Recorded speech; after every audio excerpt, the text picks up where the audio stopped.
नमस्कार साथियों, हाजिर हूँ आपके साथ एक और नई वीडियो लेकर। जी हाँ, सूत्रों के मुताबिक पता चला है कि पीएम मोदी को आया गुस्सा और उन्होंने कहा कि लोकसभा के चुनाव के साथ साथ हमारे देश में 4 राज्यों में भी चुनाव हुए थे। इन 4 राज्यों में एनडीए ने सफलता प्राप्त की, हमने शानदार विजय प्राप्त की। ओडिशा ने हमें भरपूर आशीर्वाद दिया। आंध्र प्रदेश एनडीए ने क्लीन स्वीप किया है। राजस्थान, मध्य प्रदेश और छत्तीसगढ़ में हमें प्रचंड विजय प्राप्त है। वे नए नए क्षेत्रों में जनता का प्यार मिल रहा है, जनता का आशीर्वाद मिल रहा है। आगे पीएम मोदी ने कहा कि बीजेपी ने केरल में इस बार खाता खोला है और बड़े गर्व के साथ केरल से हमारे सांसद हमारे साथ बैठते हैं। तमिलनाडु में कई सीटों पर बीजेपी ने दमदार उपस्थिति दर्ज की। कर्नाटक, यूपी और राजस्थान में पिछली बार की तुलना में बीजेपी का वोट परसेंट बढ़ा है। आने वाले समय में 3 राज्यों में चुनाव है, महाराष्ट्र, हरियाणा और झारखंड। पिछले विधानसभा में इन तीनों राज्यों में जितने वोट मिले थे, इस लोकसभा चुनाव में इन 3 राज्यों में उससे भी ज्यादा वोट मिले हैं। पंजाब से भी हमारा अभूतपूर्व प्रदर्शन रहा है और हमें बढ़त मिली है। फिर पीएम मोदी ने कांग्रेस और राहुल गांधी पर तंज कसते हुए कहा, मुझे एक किस्सा याद आता है। 99 नंबर लेकर एक बच्चा घमंड में घूम रहा था और सबको दिखाता है, देखो इतने ज्यादा मार्क्स आए हैं। लोग भी जब 99 सुनते हैं तो शाबाशी देते हैं, हौसला बुलंद करते हैं। एक दिन उसके टीचर आए कि किस बात पर मिठाई बट रही है। लोगों ने कहा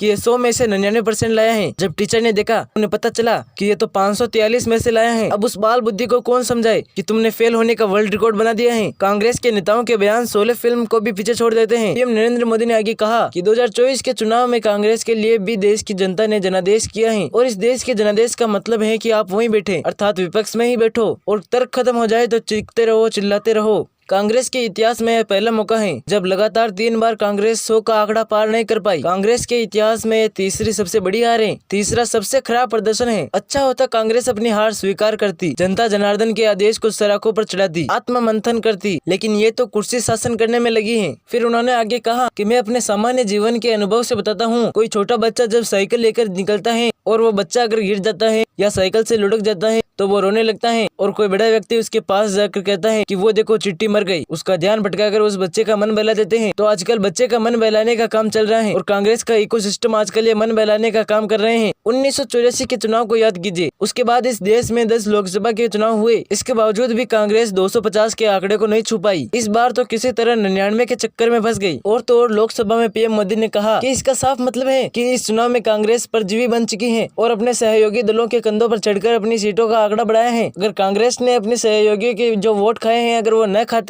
तो लोकसभा चुनाव में उनके लिए इतनी सीटें पाना मुश्किल था। 6 दशक तक राज करने वाली पार्टी आज अराजकता फैलाने में जुटी हुई है। ये लोग दक्षिण में जाकर उत्तर के लोगों के खिलाफ बोलते हैं, उत्तर में जाकर पश्चिम के खिलाफ जहर उगलते हैं। कांग्रेस ने भाषा के आधार पर लोगों को बांटने की कोशिश की है। इन नेताओं ने देश के हिस्सों को भारत से अलग करने की वकालत की थी। उन लोगों को लोकसभा चुनाव का टिकट दिया। पीएम ने कहा कि कांग्रेस खुलेआम एक जाति को दूसरी जाति के खिलाफ लड़ाने के आइडियाज बनाती है। देश के एक हिस्से के लोगों को हीन बताने की प्रवृत्ति को कांग्रेस बढ़ावा दे रही है। पीएम मोदी ने कहा, आज मैं 140 करोड़ देशवासियों के सामने सच्चाई रखना चाहता हूँ। आपातकाल का ये 50वां वर्ष है। इमरजेंसी सिर्फ और सिर्फ सत्ता के लोभ की खातिर, तानाशाही मानसिकता के कारण देश पर थोपा गया एक तानाशाही शासन। कांग्रेस क्रूरता की सभी हदें पार कर गई। उसने अपने ही देशवासियों पर क्रूरता का पंजा फैलाया था और देश के हिस्सों को छिन-भिन करने का पाप किया। सरकारों को गिराना, मीडिया को दबाना, हर कारनामे संविधान की भावना के खिलाफ थे, संविधान की धाराओं के खिलाफ, संविधान के एक एक शब्द के खिलाफ थी। पीएम मोदी ने कहा, ये वो लोग हैं जिनको प्रारंभ से देश के दलितों के साथ, पिछड़ों के साथ घोर अन्याय किया है। इसी कारण से बाबा साहब अम्बेडकर ने कांग्रेस की दलित विरोधी, पिछड़ा विरोधी मानसिकता के कारण नेहरू जी ने कमेटी से इस्तीफा दे दिया और बाबा साहब अम्बेडकर ने कैबिनेट से इस्तीफा देते हुए जो कारण बताए थे वो इनके चरित्र को दर्शाते हैं। जी हाँ, सूत्रों के मुताबिक पता चला है कि हमारी आज की न्यूज यही समाप्त होती है। अब अगले वीडियो में मुलाकात होगी और अगर अभी तक आपने चैनल को सब्सक्राइब नहीं किया है तो जल्दी से कर लीजिए क्योंकि रोज ताजा खबर लेकर हम आते रहेंगे। तब तक के लिए बाय बाय।